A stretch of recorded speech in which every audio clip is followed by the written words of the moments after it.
বিশ্বাস করে আমরা গণতান্ত্রিক পরিবেশ তাদেরকে দেব। আর যারা গণতন্ত্রকে হত্যা করছে, যারা গণতন্ত্রকে লুণ্ঠিত করছে, যারা সমাজের জন্য ক্ষতিকর, তাদেরকে তো সামান্য শাস্তি পেতে। নরেন বাবু, আপনাকে বলি, ক্ষমতা অর্জন করা এক জিনিস, এবং আমাদের ইতিহাস সাক্ষী আছে অনেক এমন ব্যক্তি শুধু এই কারণে ক্ষমতা থেকে চলে গেছে যে তারা ক্ষমতা হজম করতে পারে না।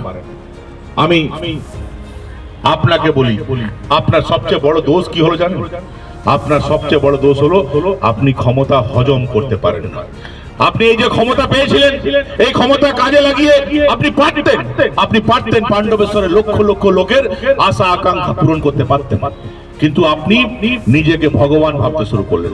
আপনি ভাবলেন পাণ্ডবেশ্বরের আদালত আমি, পাণ্ডবেশ্বরের থানা আমি, পাণ্ডবেশ্বরের বিডিও আমি, পাণ্ডবেশ্বরের এসডিও আমি, সমস্ত অঞ্চল সবকিছু আমি, সব ক্ষমতা আমার মুখ থেকে যেটা বেরোবে সেটাই পাণ্ডবেশ্বরের মানুষকে মানতে হয়। হঠাৎ কোন ছেলে খুব খুশি হলো, খুব ভালো কাজ করলো, গেল, দাদা আমি এই ভালো কাজটি করে যাই, 200 টাকা নিয়ে মদ খাবি। এটা বিধায়কের ভাষা? বিধায়ক এটা কাজ?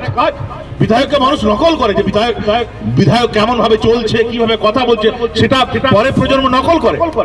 বিধায়ক যদি লোককে বলতে শুরু করে এই 200 টাকা দিয়ে মদ খাবি,